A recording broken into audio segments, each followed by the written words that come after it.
Eh bien, bonsoir à tous, bonsoir à Cactus, puisque tu es seul aujourd'hui avec moi. Bonsoir Fly, bonsoir tout le monde. Voilà, on a l'absence de 53 aujourd'hui, mais il reviendra dès la semaine prochaine.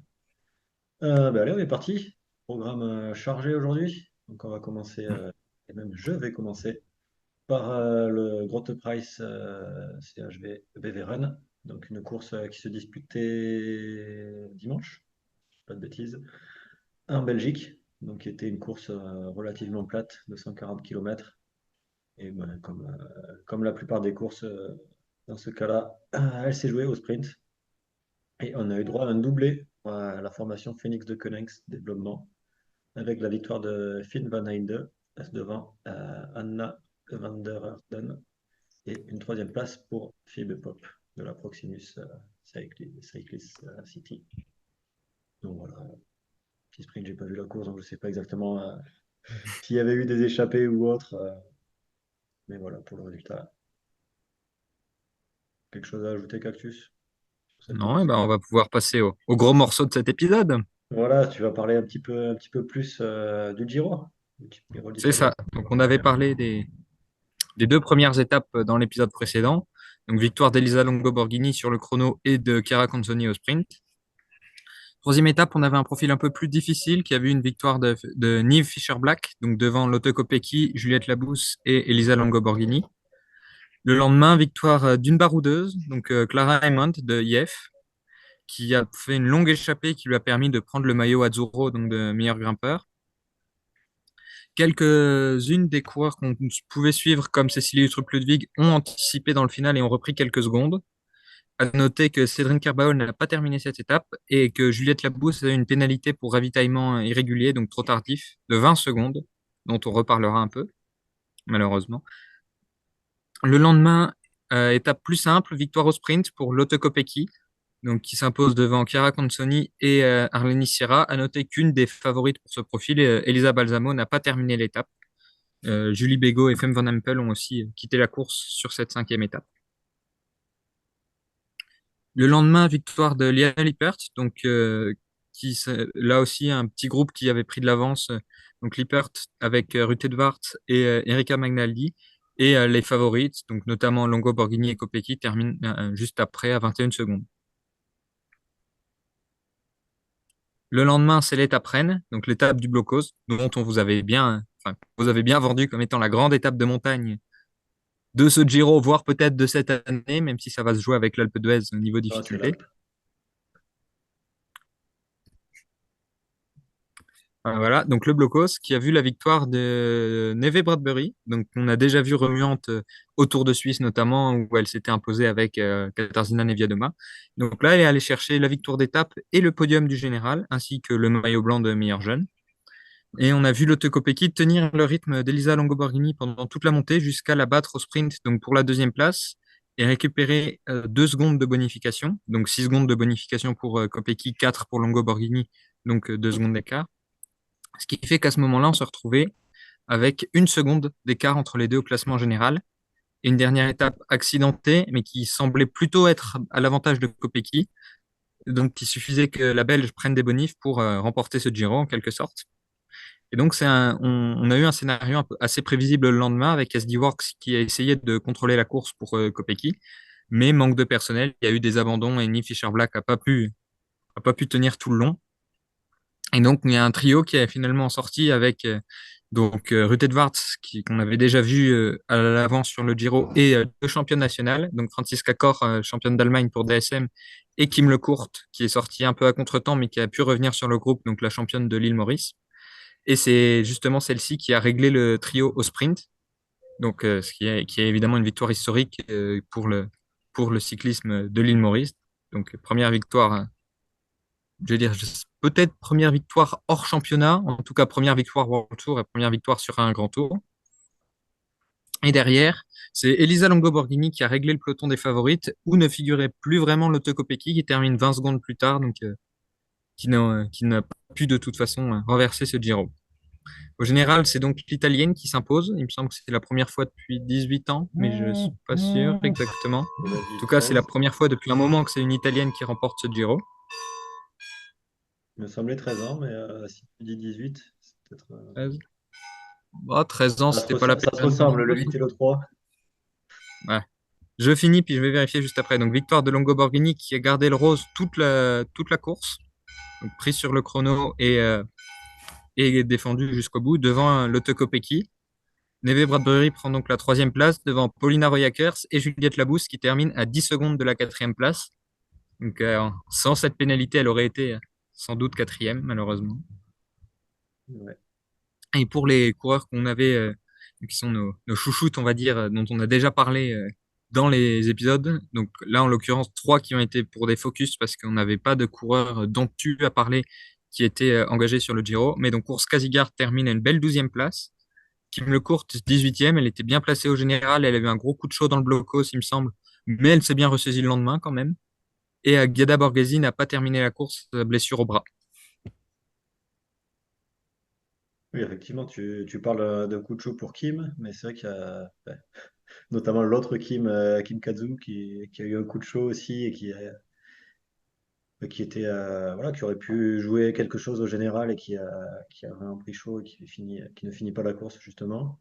Et c'est vrai que beaucoup de coureuses ont pris chaud et c'est vrai qu'il y a eu pas mal d'abandons sur le classement général, notamment quasiment toute l'équipe Tashkent. Ah, Euh, c'est pas forcément seulement à et cause des coups de chaud. c'est pas forcément. Après, il me semble que sur Visma, il y avait peut-être une ou deux aussi qui avaient eu un coup de chaud. Donc c'est vrai que Oui, il y a eu des oui, chutes, il y a eu pas mal de chutes il y a aussi, eu aussi notamment beaucoup chez de chutes, Cofidis. effectivement.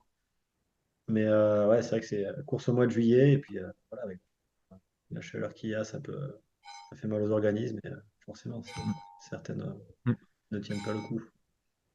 Et donc, je viens de vérifier, la dernière victoire italienne, c'était Fabiana Luperini en 2008. Donc, ça fait 16 ans, on avait tort tous les deux. D'accord, parfait. Et oui, Elisa Longo Borghini qui avait de nombreuses participations, non? Sans doute. Il me semble que j'avais vu que ouais, qu'elle tentait Mais oui, depuis longtemps. mais oui, c'est vrai que c'est une. Je veux dire, c'est pas une des doyennes du peloton, mais c'est une coureur qui est très expérimentée et qu'on a vu souvent en capacité de jouer les premiers rôles sur des courses difficiles comme celle-là. Ouais. Alors, Giro d'Italia, oui, c'est ça, c'était sa 13e participation au Giro donc depuis Ce qui est cette pas mal. année. Et, oui, est-ce qu'il y aurait des stats sur qui a le plus participé au Giro? Là, j'en ai pas sous la main. J'allais dire, j'ai les maillots distinctifs dont on n'a pas parlé. Ouais. Donc, maillot blanc, on a évoqué pour Neve Bradbury. Le maillot rosso, donc du classement par points pour l'Autocopéki. Et le maillot de la montagne. Donc, on a parlé de Clara Aymond qui allait le chercher dans une échappée solitaire, mais elle n'a malheureusement pas pu terminer la course. Et c'est Justine Guéquiereux qui allait prendre ce maillot, finalement, donc le maillot de la montagne. Donc, oui, Guéquiereux qui sera d'ailleurs aux Jeux Olympiques avec l'équipe de Belgique, si je ne me trompe pas. exactement. Moi, j'ai vu la stat aussi. Et donc, oui, pour confirmer, il y avait deux coureuses qui avaient 13 enfin, qui étaient à leur 13e participation. Donc, Elisa Longo Borghini et Lucinda Brandt, qui étaient les deux. Et Donc, les deux ensuite, chez Lidl Trek. voilà. Et ensuite, il y avait deux SD Works à 11 participations. Et après, ouais, d'autres qui étaient, voilà, plus ou moins de participation. Mais voilà, Elisa qui cherchait ce titre depuis 13 ans. Mm. Un autre mot à ajouter sur ce Giro? Non, pas particulièrement. Là, je veux dire, c'est la première fois depuis. Si, non, je veux dire, c'est la première fois depuis un moment que c'est pas SD Works qui gagne, mais non, parce que le Giro, c'était Van Vleuten l'année dernière, donc ça va. Ouais, Mais bon, on aura déjà, voilà, on n'aura pas un triplé d'équipe cette année déjà, voilà. puisque Donc, je me rappelle, Vollering a gagné la Vuelta, mais c'est la Lidl Trek, donc pas SD Works qui a remporté ce Giro. est-ce qu'on aura même trois équipes différentes? Ah, Vollering paraît quand même comme la favorite pour ce tour, mais Ouais. Après, bon, c'est jamais ce qui peut arriver, hein. mm, c'est sûr. S'il Après, pouvait y avoir une victoire de DSM, ouais, voilà. ça ne viendra pas. Mm. D'ailleurs, c'est bien cette coupe de cheveux. Ouais. Oui, effectivement, j'avais fait le pari si Juliette gagnait, mais non, effectivement, ça poussait un peu trop, donc j'ai coupé quand même. Donc Juliette, il va quand même falloir que tu gagnes une course, hein, même s'il y a déjà eu le championnat de France. Donc oui, on peut aussi ajouter que c'était la première course de Juliette avec le maillot bleu, enfin deuxième course avec le maillot bleu blanc rouge, puisqu'elle avait déjà fait un chrono quand elle était championne. Mais donc, première course sur route, course en ligne. Pareil pour d'autres qui avaient gagné leur titre. Voilà, rien de plus. On Non, enchaîne. sur le Giro, non. Bah, on peut enchaîner avec justement l'autre championne de France qui a inauguré son maillot aujourd'hui avec le Alors, Baloise Ladies Tour. qu'il a inauguré ou peut-être qu'il est en train de l'inaugurer. Voilà, au moment où on enregistre, c'est en train de se dérouler parce que le prologue est en soirée. Voilà. Donc Et évidemment, on n'aura pas le résultat. peut-être Peut-être qu'on en toute pourrait fin d'épisode, passer. Ouais, mais oui. pas sûr. Donc on va plutôt passer sur la présentation. Donc C'est ça. le Baloise Ladies Tour, donc, qui est une course de 6 étapes qui vont se dérouler sur 5 jours. Donc la première, enfin 6 étapes, oui, ils indiquent 4, mais on a un prologue. Oui, parce que c'est 6 étapes, mais il y a un prologue qui est Mhm. aujourd'hui, donc qui a lieu à Hulst, donc qui est sur un circuit de 2,7 km, il me semble. Donc quand on dit aujourd'hui, c'est ce mercredi. C'est ce mercredi, exactement, puisqu'on enregistre mercredi. Ensuite, on aura 3 étapes, enfin deux étapes, allez, on Mhm. va dire 2 étapes qui seront plutôt des étapes assez plates, il me semble, donc qui pourront se jouer au sprint, bah, toujours dans la partie ouest de la Belgique, donc peut-être des pavés. Je vais regarder sur le profil. C'est pas indiqué s'il y a des pavés, youpi. Bon, bref, donc c'est des étapes alors qui ne seront pas totalement en circuit, mais dont à chaque fois le Mhm. départ et l'arrivée seront assez proches, donc c'est plutôt sympathique pour ceux qui veulent voir le passage plusieurs fois.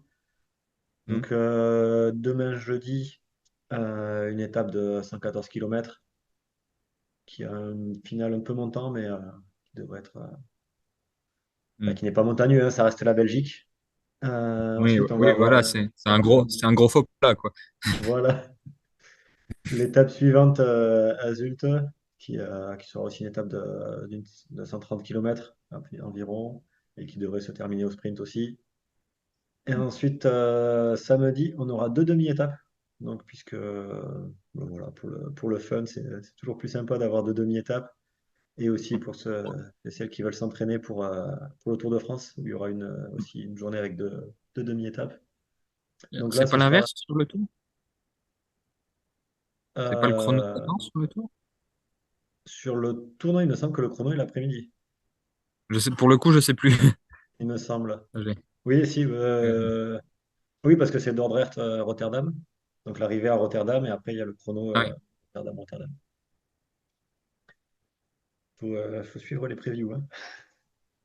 Mhm. Donc c'est 2 demi-étapes Oui, qui si, auront si. lieu vers Zwevegem. Donc l'étape du matin, enfin, qui commencera à 11 heures de 95 km. Et ensuite on aura un petit chrono de 11 km. Donc avec le départ et l'arrivée au même endroit.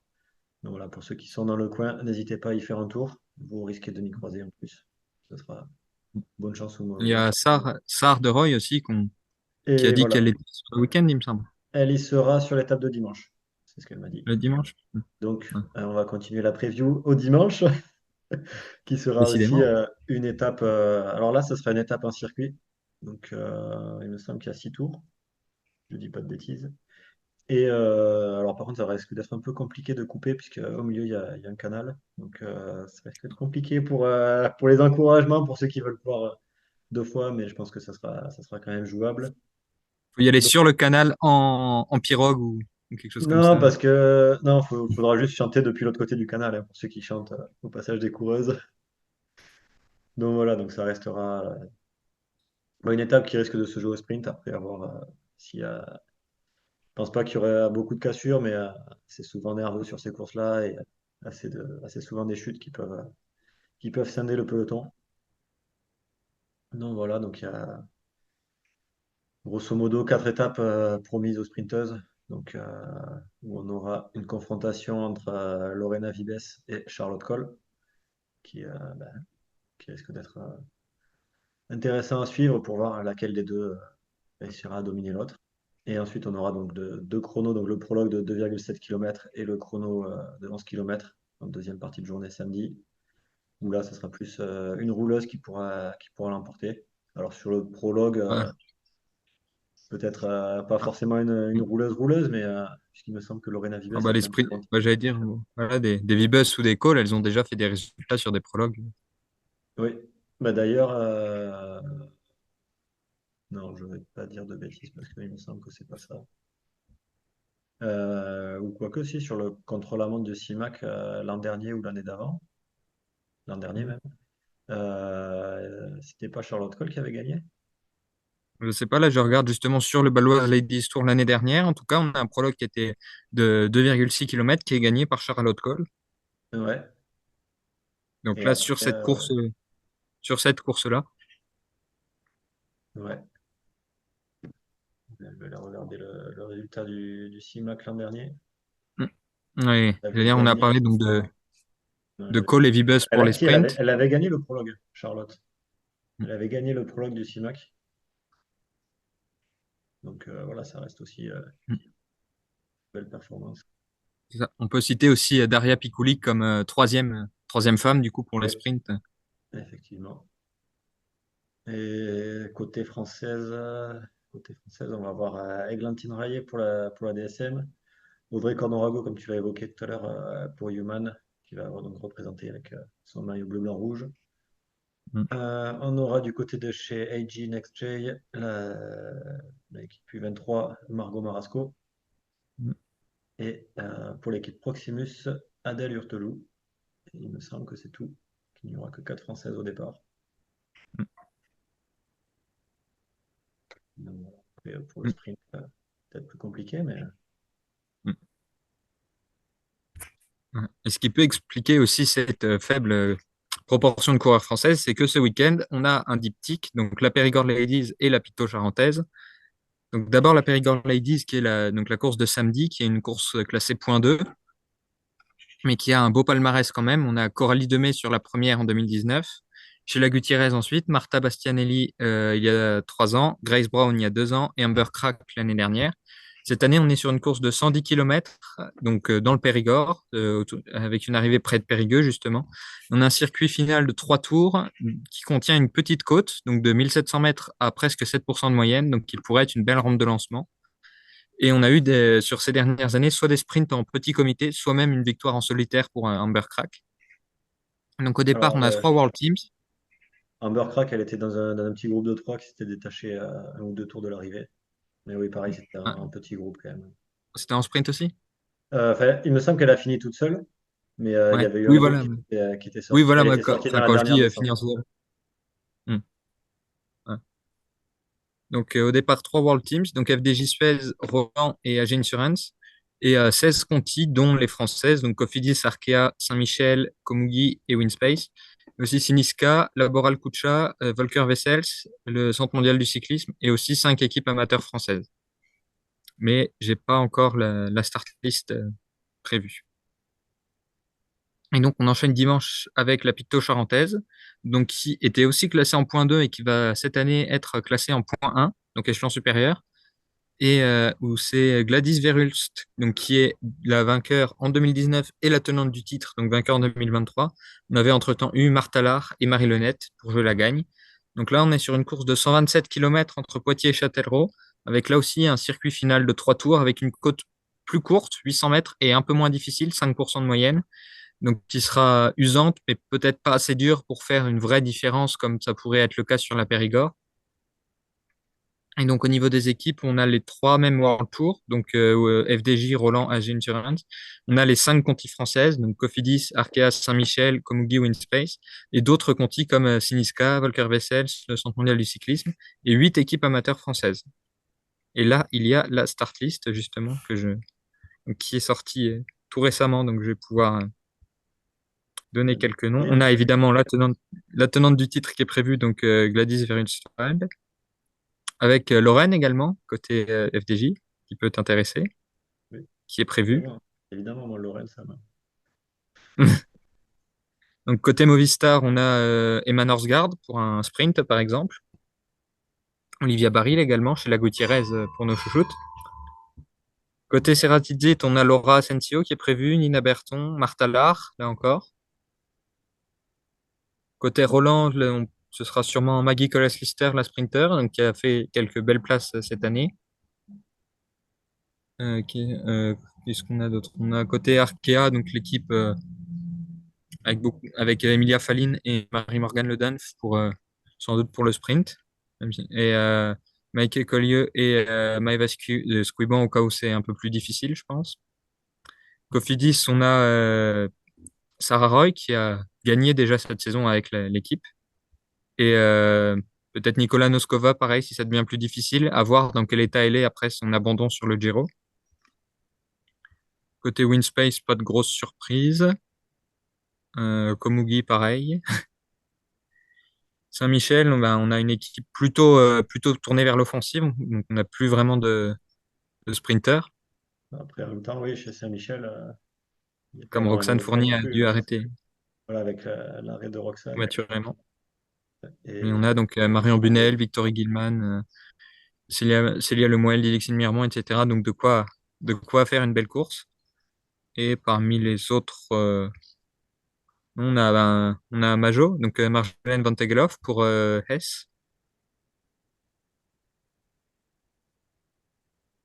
Et après, si on devrait avoir Laboral, c'est pas trop clair parce que sur la start list, j'ai Laboral, mais sur le site, j'ai pas Laboral dans les équipes, sur le site de la Picto Charentaise, mais Laboral est annoncé avec notamment Catalina Sotocampos pour un éventuel sprint.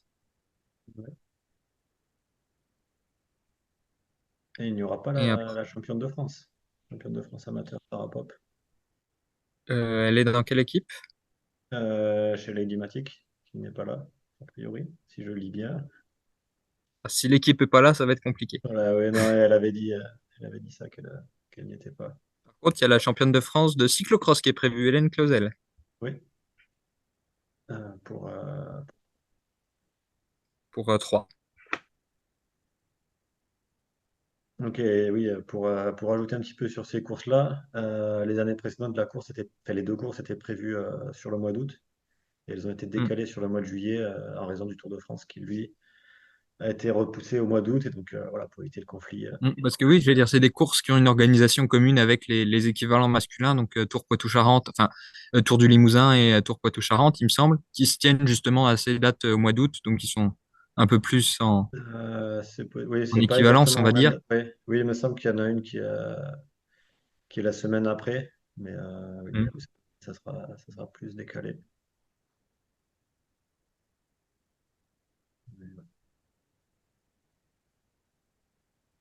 C'est les effets du calendrier, hein. Les courses Mm. Bah, c'est ça.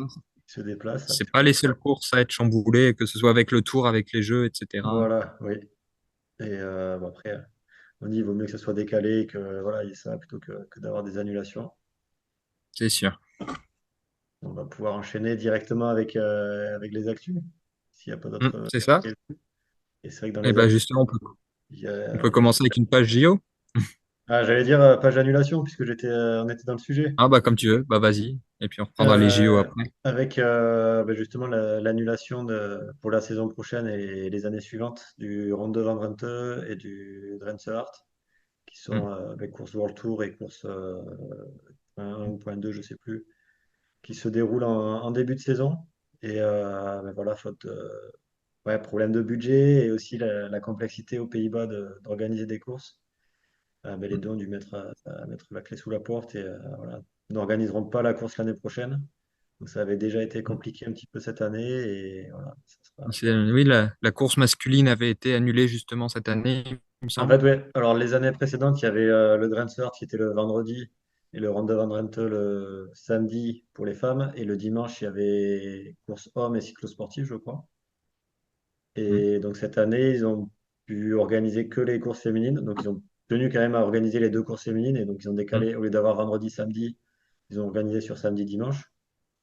mm, Et donc annulé la course masculine. Et je crois même que la cyclosportive avait été annulée cette année, ou elle avait été décalée la semaine d'après. mm, Euh, mais voilà, l'année prochaine, ça sera trop compliqué d'organiser, donc ils vont réserver. Ils vont se concentrer sur la cyclosportive, donc qui permet de toucher les amateurs. Et mm. voilà, la fin de la course World Tour.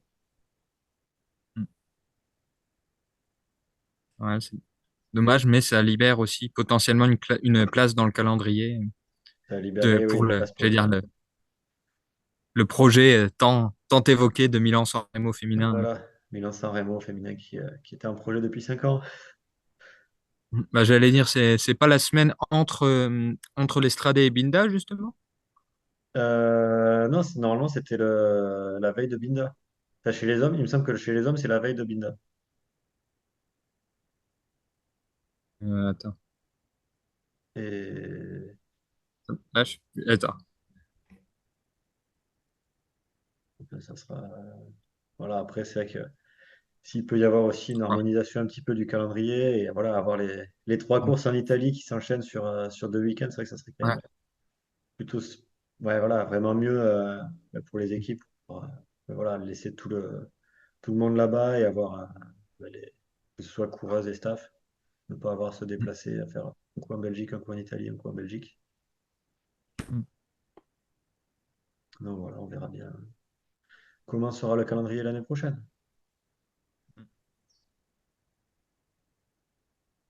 Sachant que l'année prochaine, on n'aura pas les fameux JO. Donc, on va essayer de faire Voilà, quand même une transition. voilà. Ouais. Allez, parle-nous des Transition. JO. Voilà, donc on a quelques informations. Donc d'une part, un remplacement pour les États-Unis avec Kristen Faulkner qui va remplacer Taylor Knibb sur la course en ligne. Donc j'allais dire, c'est plus cohérent dans le sens où Knibb n'a pas fait beaucoup de courses UCI, même il me semble cette année, en dehors peut-être des championnats. Là où Faulkner a disputé et notamment remporté quelques courses, Notamment dont le l'Omloop Omloop Van Vandana, Etagland. voilà. Ouais, je me souviens, j'étais. Voilà. Une qui ne sera pas aux Jeux Olympiques, en revanche, c'est Urs Kazigart. Donc, malgré son doublé sur les championnats nationaux, la fédération slovène, enfin, la Slovénie en tout cas, a décidé de sélectionner Ursa Pintar et Eugenia Bouillac pour les deux places qui lui sont attribuées. Ce qui a fait quand même un peu polémique, puisque Urs Kazigart est la coureure slovène la mieux classée et elle vient de faire Oui, le doublé course en c'est ça. ligne contre la Surtout montre. qu'elle a gagné elle a fait le doublé, mais avec quand même un très bel écart par rapport à sa Oui, oui, concurrente. on est sur du 10 minutes d'avance sur la course en ligne, Voilà, quelque chose comme ça. c'est ça. Donc, oui. C'est vrai que certains ont du mal à expliquer cette non-sélection, mais c'est le sélectionneur, hein. Et par contre, Hélène Van Dyke, dont la présence a été remise en question par sa blessure, devrait être présente. Ouais. En tout cas, c'est ce qu'elle a annoncé sur les réseaux sociaux. Par contre, Marlène Reusser, donc, qui était une autre des favorites pour le titre en contre-la-montre, ne sera pas alignée au jeu. Donc, toujours pas complètement remise de ses blessures en début de saison. Il y a eu beaucoup de complications apparemment. Et comme ça avait été annoncé, en tout cas, c'est Elena Hartmann, donc la championne de Suisse du contre-la-montre en titre, qui la remplacera tant sur la course en ligne que sur le chrono. Et on a parlé des Jeux Olympiques. Donc, dans les communiqués, Reusser et SD Works annoncent enfin, SD Works, la Fédération suisse, etc., annoncent que l'objectif maintenant, c'est les mondiaux. Donc, ça laisse très pessimiste, on va dire, sur une participation au Tour de France. Aussi. Ouais. Je ne sais pas si ça avait été prévu déjà de leur côté, mais C'était pas mentionné, mais comme c'est les mondiaux qui semblent être l'objectif prévu, ouais. en tout Et cas, à oui. titre personnel, ça me laisse penser que le Tour de France n'est pas au programme de la Suisse. Oui. Enfin, ou suissesse, je sais pas comment La on dit. Suisse. Et après, oui, bien évidemment, la priorité, c'est quand même qu'elle se rétablisse le mieux Évidemment. possible. Et après, moi, je suis toujours même à privilégier voilà, une récupération plus longue plutôt que de forcer un retour et risquer de se reblesser et d'avoir des complications. On a vu des carrières qui ont été vraiment compliquées à cause d'une volonté de revenir trop précoce, qu'on peut comprendre d'un autre côté, parce que la course, ça doit manquer, etc. Ça doit pas être très drôle non plus d'être en convalescence. On a sûrement très hâte enfin, je dis sûrement, etc. parce que je connais pas ça du tout, comme je suis pas du tout dans ce milieu, mais c'est quelque chose qu'on a sûrement de, d'avoir seulement envie de revenir, etc. Et donc de peut-être trop hâter Ouais, ce serait ce retour. intéressant justement d'avoir des avis de coureurs pour ben Mm. voilà, si quelqu'un, enfin voilà, quelqu'un qui a subi une grosse blessure, voilà, forcément aura envie de revenir, mais Je veux dire, c'est un peu ce qui avait été évoqué pour Thibaut Pinot, par exemple, quand il était revenu en ouais, 2021. oui. Et, oui, bon, Et voilà, voilà, faut aussi. On va voir le staff aussi qui puisse être là et dire non, ne reviens pas, vraiment attends. Et Voilà. Si des athlètes ont des témoignages à partager, les voilà. commentaires sont faits pour ça. Voilà. D'autres infos pour les JO? Pour les JO, pas spécifiquement, on peut passer au mercato. Au mercato, allez. Donc avec quelques annonces, notamment Clémence Chéreau, donc la pistarde qui va faire un stage professionnel avec Saint-Michel Mavic-Aubert. Donc cette année, elle a remporté 2 courses en amateur et elle s'est classée quatrième des championnats de France espoir sur le chrono. Et donc elle a aussi quelques titres mondiaux sur la piste en junior, il me semble. Oui, je ne saurais pas dire lesquels, Donc mais j'allais dire côté piste, Saint-Michel a, on rappelle, Marion Boras dans son effectif, donc qui sera aligné aux Jeux Olympiques. Donc correct. Ouais. c'est pas la première pistarde à intégrer l'équipe. Voilà. Hmm. Une autre officialisation qui a été annoncée, ben, c'est chez DSM, c'est Silje Bader, donc qui s'est engagée jusqu'en 2026, qui sort des juniors elle aussi, il me semble, Oui, oui, elle était junior l'an dernier. Ça, et j'en ai donc discuté. qui s'est engagée avec effet immédiat chez DSM, donc qui est aligné sur le Baloise Belgium Tour, Voilà. Dans quel cours et, actuellement? et qui avait terminé quatrième du Drentse Hart van Westervelde en début de saison avec son équipe, donc GT Croche. Oui. Qui d'ailleurs sera aussi, qui est aussi sur la course et ben, elle affronte voilà, dès son premier jour de course, elle court contre son ancienne équipe. Bah, et justement, c'est aussi dans cette équipe qu'avait débuté la saison pour Femke De Vries, qui a intégré Visma Lease Exactement. Bike depuis. Voilà. Et bon, malheureusement, il y a aussi le côté, enfin, la mauvaise nouvelle sur cette équipe, puisque voilà, elle s'arrêtera à la fin de la saison. On avait appris ça et Mm. évoqué ça dans les épisodes précédents. Et on a le résultat du prologue. C'est ce que j'allais dire. Et donc, ouais, c'est ce qu'on avait évoqué. On avait évoqué Charlotte Cole et Lorena Vibes dans les sprinteuses qui auraient pu lutter face aux rouleuses. Et les deux vont être sur le podium, puisqu'on a une victoire de Lorena Vibes et Charlotte Cole qui viendra prendre la troisième place.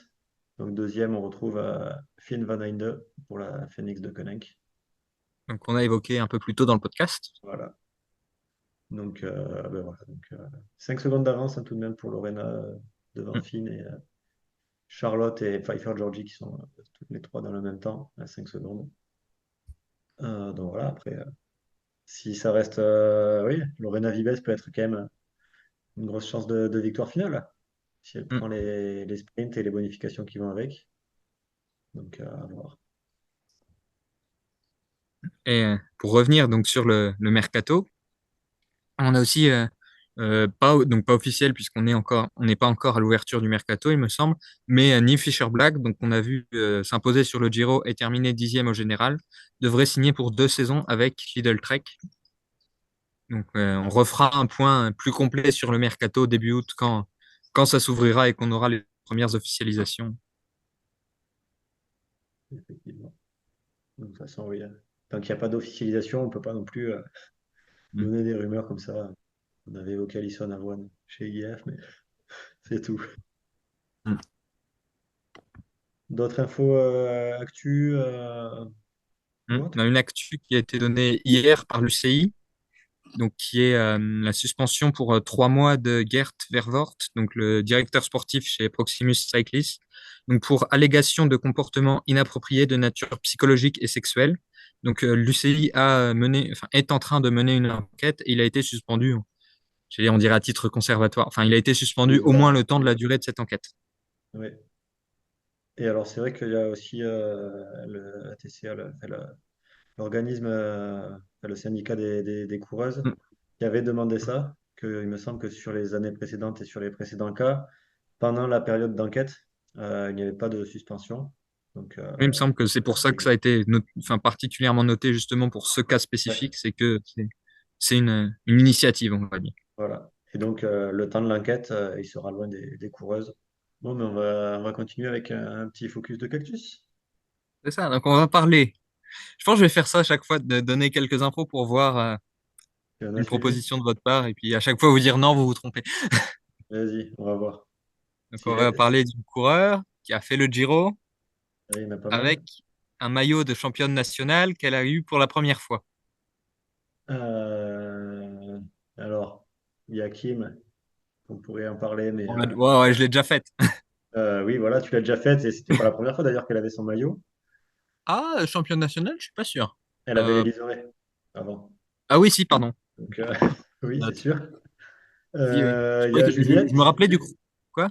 Il y a Juliette qui l'avait Ouais. pour la première fois sur la route, puis elle avait déjà eu un contre-la-montre. Mhm. Il y a Francisca Cor qui l'avait aussi pour la première fois. Il me semble qu'elle n'avait pas gagné avant. Donc, qu'est-ce que tu nous fais, Juju? Eh ben non. Uzoa Ostolaza, championne d'Espagne. Mais effectivement, ça aurait pu être prévisible aussi. Ah, Ouais. mais je pense, je vais garder ça comme running gag de faire peut-être que c'est Juju et en fait non. Tu vas mettre à chaque fois un indice qui pourrait faire Juju. Ok, je note. Ah, ça peut être très drôle. Enfin, Ouais, je peux trouver ça très drôle. Pas sûr que ça plaise à tout le monde, mais c'est pas la question. Donc, Uzoa Ostolaza, elle est née en 98, donc le 25 février 98 à Zaraut. Bon, prononciation basque, on va tout de suite abandonner l'idée d'être performant, hein. Donc, une ville basque qui se trouve au bord de la mer, mais on est au Pays Basque, donc c'est quand même pas trop loin des montagnes non plus. Donc, à peu près à mi-chemin entre Bilbao et Bayonne.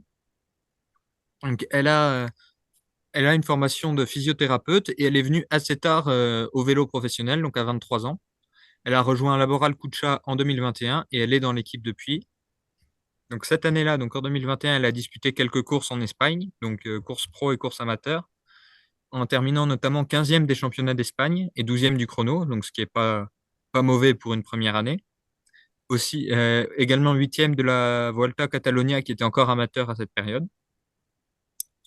En 2022, elle a un calendrier un peu plus fourni, notamment le premier grand tour, donc la Vuelta, même si à ce moment-là, la Vuelta est quand même une course assez courte. On n'est pas sur la course d'une semaine que c'est maintenant. Donc, elle termine 79e et elle termine également 20e de l'Emakumen Nafarroako, qui m'avait déjà posé problème de prononciation dans d'autres focus, il me semble. c'est possible. Ouais, le basque. Et donc, l'année dernière, elle commence à avoir de très bons résultats. Donc, 9e d'étape sur la Volta Extremadura, donc, et 16e au général final. Donc, il y a une course point 2 de début de saison. Puis, elle participe à la Volta, mais elle abandonne. Mais ensuite, elle prend la 16e place sur l'Itzulia et la 18e place sur la Vuelta Burgos, donc deux top 20 sur des courses par étapes du World Tour.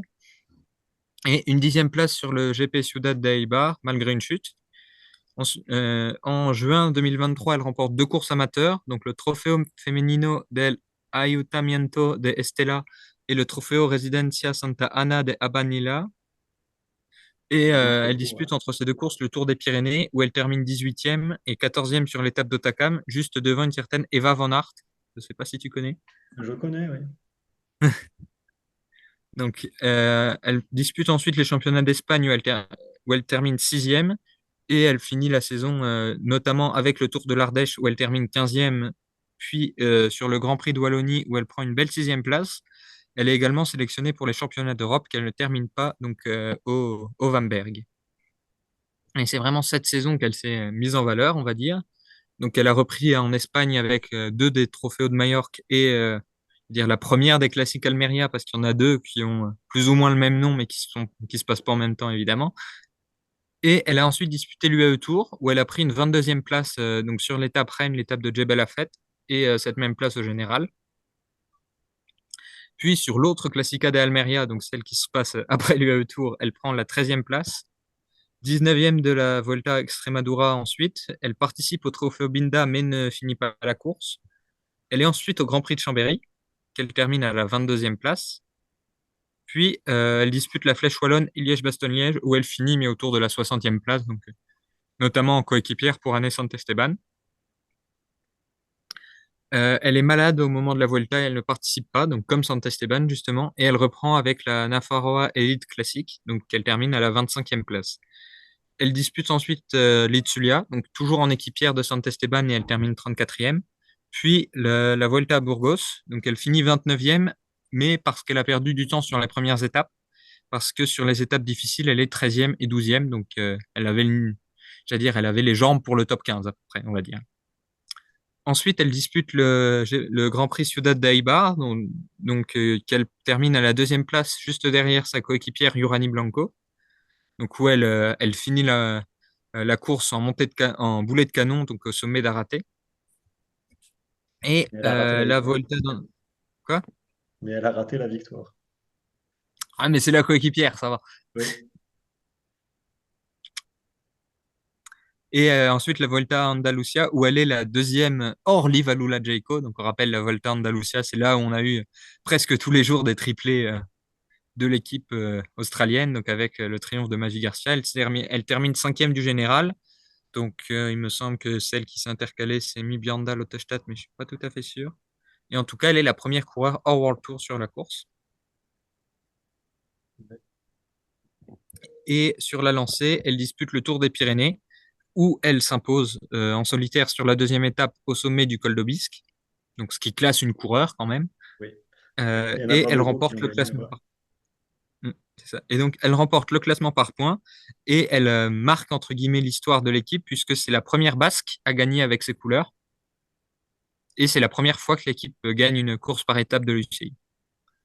Et en plus de ça, donc en plus de déjà ce beau début de mois de juin, elle va aller chercher le titre national, donc le titre de championne d'Espagne, devant Urani Blanco, donc inverse de Eibar, où on a une très grosse course collective de l'équipe, donc de Laboral Cuccia, qui se termine par se doubler. Donc Uzoa Ostolaza titré devant Urani Blanco, et elle venait de prendre la huitième place sur le chrono. Et elle a donc inauguré son maillot de championne nationale sur le Giro, avec une belle 16e place au général, donc dans le top 25 de toutes les étapes difficiles et 17e au blocos. Donc elle a démarré un peu plus timidement, mais elle a donc bien fini et elle devrait participer au Tour de France comme année Esteban. Et donc on devrait pouvoir la voir également se mettre en valeur sur les routes françaises au mois d'août. Elle devrait sans doute être sélectionnée pour les mondiaux au vu de son profil. Donc les mondiaux à Zurich qui sont sur un parcours difficile, ça peut être un très bon parcours pour elle, que ce soit en équipière ou pourquoi pas pour tenter une échappée. Et elle est encore sous contrat pour l'an prochain chez Laboral Cuccia. Et pour finir, je vais remercier donc Astaki, donc Team 64 sur Twitter, qui est j'ai dire une très grande source d'informations sur le cyclisme basque et les équipes de la Fondation Euskadi, donc Euskaltel Euskadi et Laboral Cuccia féminine et amateur, et dont les posts de bilan hebdomadaire, notamment sur le forum du groupe Eto, m'ont bien aidé pour préparer ce focus. D'accord. Alors, est-ce que tu saurais dire sur quelle course je l'ai vu? Quand? Et combien de fois je l'ai vu? J'allais dire, tu as bien dû l'avoir sur un Liège ou un truc comme ça, cette année, non? Effectivement, cette année, Liège et La Flèche. Hmm. Et l'année Pas à dernière, c'était. Chambéry déjà? Non, j'étais pas à Chambéry, non. Alors Et que nous, on l'a vu avec 50. l'année dernière, c'est championnat d'Europe et Tour de Normandie. Donc, que tu n'as pas évoqué. J'ai noté. Non, non, parce que les résultats ne sont pas, ben, j'allais dire, ne sont pas Oui, incroyables. oui, oui, Ne- elle n'a pas gagné. hier. C'est bon. Non, Mais et c'est puis vrai oui, elle veut que faire. Je crois que son meilleur résultat sur le Tour de Normandie, c'est la 30e place d'étape ou quelque chose comme ça. C'est pas incroyable non plus, quoi. 23, 23. ouais, sur Bon, la deuxième mes étape. excuses. Mais voilà, il y a beaucoup de résultats que je n'ai pas notés Oui, parce oui. que Après, c'est vrai que je vois, faut pas que ce soit trop long. elle court quand même beaucoup en Espagne et c'est vrai que je suis vraiment. Ce qui n'est Mais pas normal justement, pour elle. ça permet de parler de manière un peu plus large de Laboral qui fait une très belle saison Ouais. cette année, du coup, pour pas répéter saison, donc qui se place comme une des équipes, j'allais dire presque World Tour. Donc, on rappelle que l'équipe avait demandé une licence mais Oui, ne l'avait pas obtenue effectivement. pour cette saison. Mais c'est peut-être la deuxième meilleure équipe en Conti après IF. Ça se joue au niveau des points Sur UCI, cette ça doit année, se jouer avec Cofidis, mais c'est dans ces eaux-là, quoi. Donc, c'est une équipe qui devrait pouvoir avoir de belles opportunités sur les prochaines années. oui. Donc, Et notamment avec les coureurs qui sont sous contrat encore au moins l'an prochain, comme donc Uzoa dont on vient de parler, ou Anne Santesteban. Je crois que c'est Erenit Vadillo aussi, qui est une toute jeune, qui doit être dans sa deuxième année espoir et qui a un grand potentiel également. Donc, ouais. il y a du beau monde dans l'équipe qui va pouvoir se développer avec Santesteban comme figure d'expérience. Voilà, effectivement, c'est la deuxième équipe. sur le classement UCI. Donc à la 17e place, classement global. Mm. Et derrière Ça IF. qui me fait penser que j'ai pas donné le classement de d'Uzo Austolaza cette saison. Donc au classement UCI, elle est pas, je veux dire, elle est pas mal. Forcément avec des victoires sur des classements généraux, sur des championnats, etc. Ça fait un bon paquet de points. Et donc elle est 74e sur le classement UCI, donc sur le classement euh, sur les 12 derniers mois, donc Ouais. depuis juillet 2023. Et je vais regarder sur le classement First Cycling, pardon, donc qui a l'intérêt pour ça d'être un classement sur l'année, donc sur le début de saison 2024, où elle est à la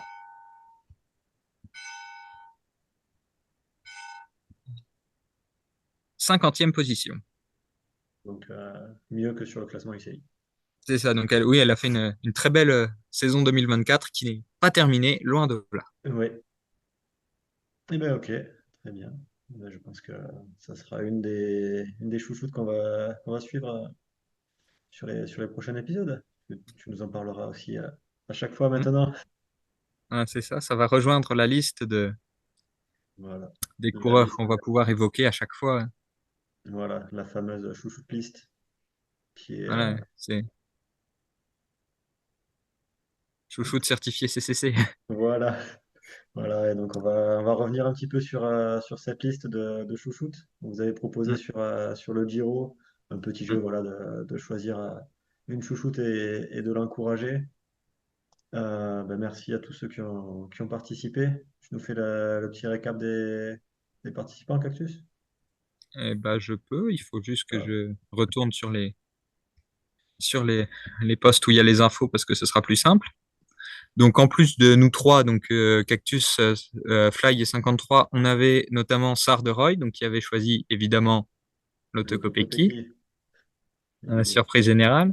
oui, Donc, on a eu également donc Lena Columna qui nous a demandé de lui choisir une chouchoute et à qui on a donc proposé de suivre Giada Borghesi. voilà. Une chouchoute, Donc, on avait également Lorenzo Fortuna Bro, qui là aussi nous a laissé le choix et on lui a attribué avec succès Kim LeCourt. oui, voilà. Une victoire d'étape. Donc, je veux dire, avec Sarr qui avait l'auto, c'est peut-être les deux plus chanceux sur ce Giro CCC, on va dire. Oui, alors après, est-ce que les ambitions étaient les mêmes au départ entre Lotte et Kim? Ah. Non, mais voilà, je veux dire, voilà, Lotte Kopecky étant venu sur le Giro pour jouer les étapes, est-ce qu'on peut dire qu'elle a réussi son Giro avec seulement une victoire? Bonne question. En tout cas, je pense que pour Kim, on peut dire que le Giro était Voilà, réussi. Ça, c'est c'est sûr. ça. Bah, et ça, j'allais dire, il y a un article de Global Peloton, donc sur ça justement, sur son retour après sa chute en 2016, il me semble, où elle s'était fait quelques blessures sur le Giro, justement sur la première étape après le prologue. Donc il y a aussi cette idée de revanche, et je commence à être bien sombre. Donc on va pas trop tarder. Le Oui, problème de tourner, de faire dehors. Donc on avait également Regan Radler, donc qui nous a également proposé de choisir pour lui et à qui on a attribué Urska Zigart. On a également Cédric Torelli, donc qui nous suit assidûment et qui avait choisi Kim Kazo. ouais. Et après, Malheureusement, il n'a pas on fini. avait JPPP qui nous a là aussi laissé choisir et à qui on a attribué Alessia Vigilia. Et après, on avait quelques doublons, donc Juanito qui avait choisi comme toi Juliette Labousse. Voilà, qui a gagné le Giro, je rappelle. Voilà. Et contrôle anti-bêtise de l'antidopage qui avait choisi comme Nini Cycling Fan Cécilie Uttrup-Ludwig. Voilà. Et donc, Et, pour rappel, celle qu'on n'avait pas encore citée, donc celle de 53 qui était Laura Asensio et celle que j'avais choisie qui était donc Nicolas Noskova. exactement. Eh ben, donc, on vous proposera un jeu similaire pour le Tour de France, probablement. Ou On aura peut-être, augmenté notre stock de chouchoutes certifiés voilà, CCC d'ici là. on augmente et puis de toute façon, il y en aura peut-être plus sur le tour aussi, parmi celles qu'on a choisies. Mais après, vous n'êtes pas obligé de nous Oui, demander, vous pouvez venir oui, avec votre chouchoute directement. voilà. Eh ben, très bien. Hmm. Rien de plus à ajouter pour aujourd'hui? Non, et bah, comme 53 n'est pas là et que c'était à son tour de faire le quiz, on va le reporter à la semaine prochaine Voilà, et on va pouvoir se quitter là-dessus. exactement. Eh ben, en vous remerciant tous et toutes de nous écouter. Et puis on se donne rendez-vous la semaine prochaine avec un programme qui sera chargé aussi. À Hmm. bientôt. À bientôt.